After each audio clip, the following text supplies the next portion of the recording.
Interior की definition तो हमने कर ली थी। अब नेक्स्ट थ्योरम क्या है, ए और बी अगर हमारे पास मीट्रिक स्पेस एक्स डी के सबसेट होंगे तो हमें क्या प्रूव करना है, ए इंटरसेक्शन बी नॉट किसके इक्वल होगा, ए नॉट इंटरसेक्शन बी नॉट।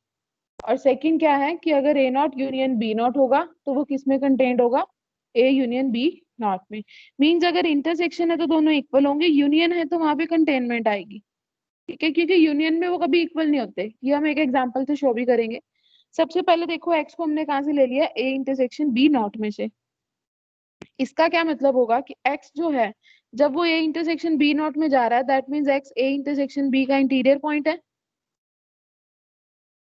फिर हम क्या करेंगे, अगर वो उसका इंटीरियर पॉइंट है तो इंटीरियर पॉइंट की डेफिनेशन क्या कहती है, हमारे पास एक ओपन स्फीयर एग्जिस्ट करेगा जिसका सेंटर होगा एक्स और रेडियस होगा आर। तो हमने एक ओपन स्फीयर ले लिया एक्स के अराउंड जो किसके अंदर कंटेन होना चाहिए, ए इंटरसेक्शन बी में। तो एस आर एक्स किस में चला गया, ए इंटरसेक्शन बी में।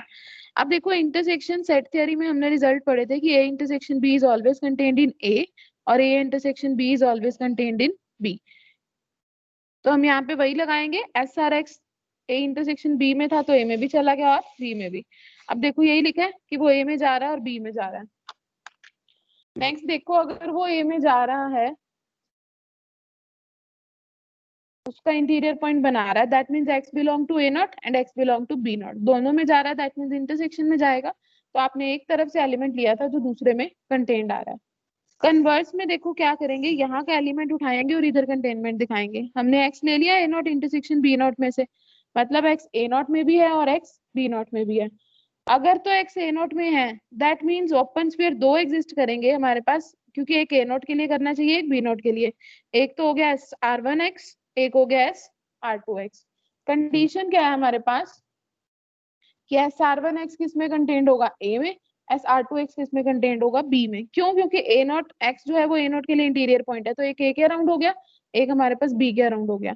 लेकिन हम यहाँ पे डिफरेंट रेडियस चूज कर रहे हैं, एक हम चूज कर रहे हैं आर वन, एक हम चूज कर रहे हैं आर टू। बट हमें तो जब हमने ओपन स्फीयर बनाना है एक ही चाहिए होगा, तो हमने आर को क्या ले लिया, minimum of R one and R two. मतलब इन दोनों में से जो भी स्मॉलेस्ट होगा उसको हमने रेडियस माना। दैट मीन्स जो स्मॉलेस्ट है वो एस आर वन में भी होगा एस आर टू में भी होगा। ये किसके अंदर है, ए में, ये किस में है, बी में। That means S R X A के अंदर भी है और बी के अंदर भी है, तो दोनों की इंटरसेक्शन में भी चला गया। अगर एक ओपन स्फीयर दोनों की इंटरसेक्शन में जा रहा है दैट मीन्स वो पॉइंट कहाँ जाएगा, उसके इंटीरियर में। तो A not intersection B not किस में चला गया, ए इंटरसेक्शन बी नॉट में। Then we combine the both both the equations, first और टू को कंबाइन कर दो, क्या आ जाएगा, एक सेट दूसरे में कंटेन्ड है दूसरा पहले में कंटेन्ड है, तो दोनों आपस में इक्वल हो गए। ठीक है। और सेकंड जो पार्ट था वो था यूनियन के लिए। अब यूनियन में देखो क्या करना है, एक्स हमने क्या लिया है, ए नॉट यूनियन बी नॉट में। या तो वो ए नॉट में होगा या बी नॉट में। अभी हम यहाँ पे और वर्ड यूज कर रहे हैं। देखो एस आर वन एक्स किस में चला गया, ए में। एस आर टू एक्स किस में चला गया, बी में। तो यहाँ से S R one X is contained in A और ये ए किस में है, यूनियन बी में। ऐसे ही S R two X is contained in B, ये किस में कंटेन्ड है, यूनियन बी में। तो दोनों ही केसेस में एक्स किस में जा रहा है, ए यूनियन बी नॉट में। तो यहाँ से वन साइडेड हमारे पास कंटेनमेंट आ गई। इसका कन्वर्स क्यों नहीं होल्ड करता, अब वो देखो। एक सेट मैंने लिया 0 से 1 क्लोज इंटरवल ए, एक ले लिया 1 से 2 क्लोज इंटरवल बी। अगर हम ए नॉट की बात करें, हमने पीछे काफी एग्जांपल करे थे कि क्लोज इंटरवल का अगर हम इंटीरियर निकाल रहे हैं ओपन इंटरवल आएगा, ए नॉट आ गया 0 1, बी नॉट आ गया 1 2। अगर आप इनका यूनियन लेते हो दैट मीन्स 0 से 2 वाले सारे एलिमेंट आएंगे लेकिन उसमें 1 नहीं होगा। तो अगर हम ए यूनियन बी जनरली बात करें वो कितना होगा, 0 1 से 1 2 में, 0 से लेके 2 तक, और इसका इंटीरियर क्या आएगा, 0 2। अब देखो ए यूनियन बी नॉट का इंटीरियर आ रहा है 0 2 और इसका इंटीरियर आ रहा है 0 2 - 1, तो ये दोनों सेम तो नहीं है। यहाँ से हम क्या कह देंगे, ए यूनियन बी का interior not equal to A not union B not. Fine. अब जैसे हम इंटीरियर पॉइंट पढ़ रहे थे, इंटीरियर पॉइंट से ही कोरिलेटेड आगे हमारे पास डेफिनेशन आती है ओपन सेट की। ये भी इंपॉर्टेंट है। सबसे पहले हमने मीट्रिक स्पेस डिफाइन करना है एक्स डी। तो अगर हम कोई उसका सबसेट ले रहे हैं, फॉर एग्जांपल एक्स डी तो एक मीट्रिक स्पेस है, आपने उसका एक सबसेट कंसीडर करना है ए। हम उसको ओपन कब कहेंगे, जब ए के हर एक पॉइंट कैसा होगा, interior point. If every point of A is an interior point of A, तो हम क्या बोलेंगे, ए हमारे पास क्या है, neighbourhood of each of its point. ठीक है। फिर अगर एक्स दी मीट्रिक स्पेस है, ए एक्स में कंटेन्ड है, दूसरी डेफिनेशन क्या कहती है, सेम वही है, पहले मीट्रिक स्पेस कंसीडर करना है फिर ए को एक्स का सबसेट। क्या होगा कि अगर ए ओपन है, ए ओपन कब होगा? जब हमारे पास ए के अराउंड एक ओपन स्फीयर होगा जो कैपिटल ए में जा रहा है। तो ये वही बात होगी कि इंटीरियर पॉइंट बन रहा है। ठीक है, एग्जाम्पल क्या है इससे बेस? एक ओपन इंटरवल है ए बी, हमें दिखाना है कि वो सबसेट है आर का, तो क्या वो ओपन होगा या नहीं होगा। ओपन होने के लिए सिर्फ एक ओपन स्फीयर कंस्ट्रक्ट कराना होता है, तो वही कराएंगे। ए बी में से एक पॉइंट लिया एक्स, वो पॉइंट है हमारे पास आर्बिट्ररी, तो उसके कॉरेस्पॉन्डिंग एक आर एग्जिस्ट करेगा जो 0 से बड़ा है, such that X minus R और एक्स प्लस आर किसमें कंटेंट होगा? ए बी में। तो ये देखो X minus R X plus R, ये वही रेडियस की ओपन स्फीयर की डेफिनेशन होगी। तो यहाँ से एस आर एक्स किस में कंटेंट हो जाएगा? ए बी में। अब ए बी में एक ओपन स्फीयर एग्जिस्ट कर रहा है, that means A B neighbourhood बन गई हर एक पॉइंट की, तो हम इसे क्या बोलेंगे? ओपन से। फाइन, फिर नेक्स्ट देखो, इसमें क्या शो करना है कि डिस्क्रीट मीट्रिक स्पेस एक्स में हर एक सबसेट एक्स का कैसा होगा? ओपन। तो अब देखो सबसेट की बात कर रहे हैं, पहले तो सबसेट लेना पड़ेगा एक्स डी का। अगर तो ये एम्प्टी है तो वो कैसा होगा? ओपन। और अगर ये एम्प्टी नहीं है, हम उसका एक पॉइंट लेंगे एक्स। तो वही जैसे पहले किया था कि एक्स हमारा सेंटर है, 1/2 हमारा रेडियस है, तो ये किसके इक्वल हो जाएगा? सिंगलटन एक्स के। एक ही सेट बचेगा, तो एक ही एलिमेंट है वो ए के अंदर तो जाएगा ही, क्योंकि हम सेंटर ही उसी को मान रहे हैं। तो ओपन स्फीयर जब ए के अंदर जाता है, दैट मीन्स ए अपने हर एक पॉइंट की, ए का हर एक पॉइंट यानी कि हमारे पास इंटीरियर पॉइंट बन रहा है, तो ए कैसा हो जाएगा? ओपन।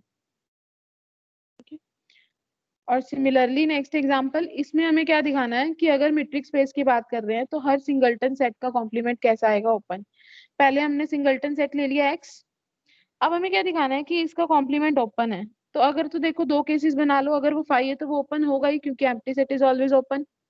अगर वो फाई नहीं है, दैट मीन्स वो नॉन एम्प्टी है। नॉन एम्प्टी होने का मतलब हम उसके अंदर एक एलिमेंट ले सकते हैं, तो हमने उसके अंदर एक एलिमेंट लिया वाई।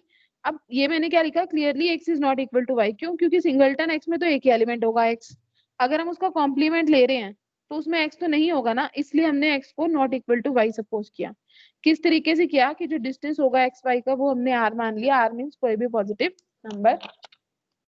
तो अगर तो आर वन आर से छोटा है, तो ये जो ओपन स्फीयर होगा एस आर वन वाई, ये एक्स को कंटेन नहीं करेगा। और अगर ये एक्स को कंटेन नहीं करेगा तो कहाँ जाएगा? एक्स के कॉम्प्लीमेंट में। फिर एक्स के कॉम्प्लीमेंट में अगर हमारे पास ओपन स्फीयर जा रहा है, दैट मीन्स एक्स का कॉम्प्लीमेंट कैसा हो जाएगा? ओपन से। ठीक है,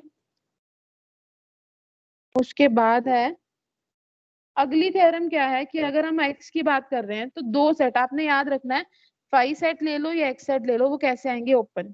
क्यों आएंगे? अब देखो, फाइव को ओपन दिखाने के लिए कहते हैं हमें क्या दिखाना पड़ेगा कि फाइव के अंदर हर एक पॉइंट के अराउंड हमारे पास ओपन स्फीयर बने। ठीक है, पर फाइव में तो कोई पॉइंट ही नहीं होगा, फाइव तो क्योंकि खाली होता है, इसमें कोई एलिमेंट है ही नहीं जब प्रेजेंट। तो उसके अंदर हमें ये कंडीशन प्रूव करने की जरूरत नहीं पड़ेगी, हम क्या लिख देंगे कि ये रिजल्ट हमारे पास ट्राइवली ट्रू है।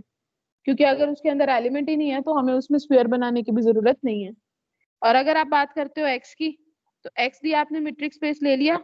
अब कहता कि कोई भी मेंबर ले ले अगर हम स्मॉल एक्स, जिसके अराउंड हमने स्फीयर बनाना है, दैट मीन्स हमने सेंटर सपोज कर लिया। उस सेंटर के अराउंड कहता कोई भी रेडियस हम ले सकते हैं। तो वो किसके अंदर जाएगा? पूरे के पूरे स्पेस एक्स में ही तो जाएगा। मान लो आपने एक पॉइंट लिया स्मॉल एक्स जो सेंटर है, तो कुछ भी रेडियस अगर आप लेके उसके अंदर बना रहे हो तो वो स्फीयर उसके अंदर कंटेंट हो गई। तो यहाँ पे ये जो स्मॉल एक्स है वो कैपिटल एक्स का इंटीरियर पॉइंट बन जाएगा। लेकिन ये कैसा एक्स है हमारे पास? आर्बिट्ररी। आर्बिट्ररी होने का मतलब कि अगर अभी तो आपने एक पॉइंट चूज किया था, उसके अराउंड आपके पास ओपन स्फीयर बन रहा है, अगर आप और भी पॉइंट कोई चूज करते तो भी ओपन स्फीयर बन ही जाता। तो यहाँ पे एक्स जो है वो हर एक पॉइंट का क्या बन गया? नेबरहुड। इसलिए एक्स कैसा सेट होगा हमारे पास? Open set.